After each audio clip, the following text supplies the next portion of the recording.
one New York City councilwoman who is calling for the new incoming Department of Justice Civil Rights Division to investigate the politicization of DA Bragg's operation. Because you look at the case against Daniel Penny, then you look at the case against President Trump, and you look at these are headline-grabbing cases that seem to be politically motivated, sometimes even racially motivated. And I want you to listen to her. This is someone who, again, a Republican, gets elected out of Queens, but is at this point ready to say the DA needs to be investigated by the DOJ. Take a listen. Well, it's really simple. I mean, the Manhattan DA has made this racial. We have seen what AG Bragg has been capable and has tried to pursue. And I think between Trump and now this is the icing on the cake with Penny, convicted at any cost. They make it a vendetta. He is definitely political. This is politicized. And I think he needs to be investigated. I think the whole DA's office in Manhattan needs to be investigated. You look at that and you look at the city council members starting to say, you know what? This is the weaponization of our legal system. And this is why oftentimes the people who need to be investigated are yes, the people, the names, right? You have the Alvin Braggs, they're setting the tone. But also that inside their offices, no one seems to be raising their hand and saying, this doesn't seem right.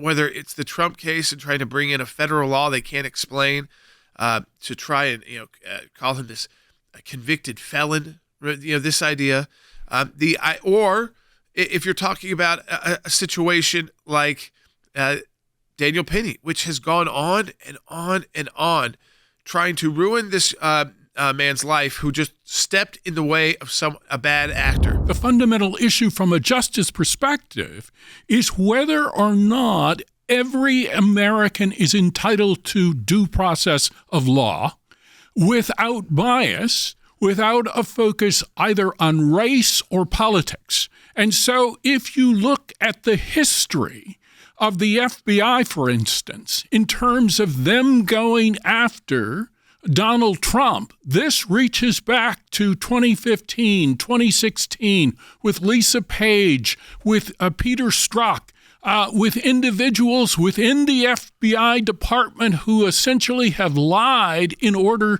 to gain a FISA warrant against Donald Trump. This process has continued with respect to the invasion of President Trump's residence in Florida. It also involves, for instance, the FBI going after pro-life Catholics in Richmond, Virginia, in Los Angeles, and in Portland, Oregon. And it now likely includes Alvin Bragg, who is the Manhattan District Attorney, who has brought racially inflammatory charges against Daniel Penny in a case that should never have been brought. So there is a clear and substantial basis for investigating the Manhattan District Attorney and for rooting out corruption within the Manhattan District Attorney's office and possibly bringing charges for a violation of President Trump's civil rights. Keep in mind, in the Manhattan case brought by Alvin Bragg against Donald Trump, it was grounded in a suspicious, surreptitious, if you will, campaign finance violation, which was never proven.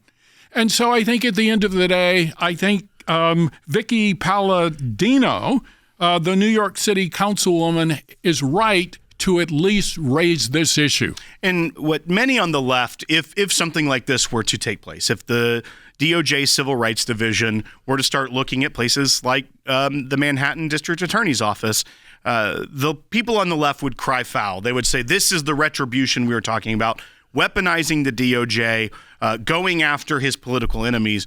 But that's precisely what the Civil Rights Division of the DOJ is for. They all the time, constantly, are looking at local police forces, local district attorneys' offices, and making sure that this entire web of state offices and state judiciaries are falling in line with what the Constitution and the federal law provides as protections for people's civil rights. So we should caution people that if they hear the left saying, look, we told you so, this is the job of the Civil Rights Division. If you look up Civil Rights Division, they're always coming to an agreement with police departments, with local DAs to not prosecute in a certain way or to change their policies here, because that's the role of the oversight of the federal government, to make sure that policing and the prosecutions on a state level are still protecting the federal constitutional rights of all Americans.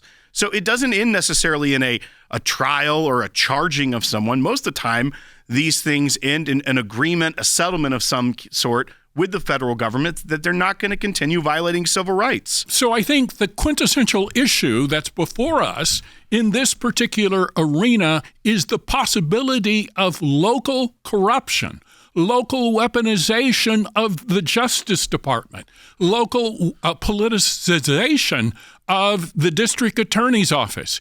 And clearly, I think most Americans would agree that the Manhattan district attorney, under Alvin Bragg's leadership, has launched a ton of highly politicized and weaponized cases which make little sense. So I think at the end of the day, the Civil Rights Division of the Justice Department, under the leadership, most likely of Pam Bondi, should consider investigating what the New York Manhattan District Attorney has done over the last several years. What we know is that there's plenty of people inside the Department of Justice and plenty of divisions. I think Harmony Dillon's been nominated to head up the Civil Rights Division at the Department of Justice. She's was the California GOP chair, has a law firm that's has been involved in Republican politics and politics in general, and the law around election law and issues like that. So certainly, again, these are individuals that know part of their job is to go in there and get these agencies. I mean, this is the biggest lift for Pam Bondi. It's the biggest lift for each of these division chairs and deputies there is, can we, in the amount of time we have, whether it's the entire 4 years that you serve, and then a different president's coming in. We know that. So in those 4 years, can you clean up the reputation and the way Americans see the Department of Justice, the FBI? Can you clean it up and also get it back on track? Get it back on track by doing the right things, which is to focus on the bad guys, focus on the crime, focus on the gangs, focus on keeping Americans safe from terrorism and other issues, especially when you're involving the FBI, instead of becoming a political kind of back and forth issue. We don't want our legal system to look like that.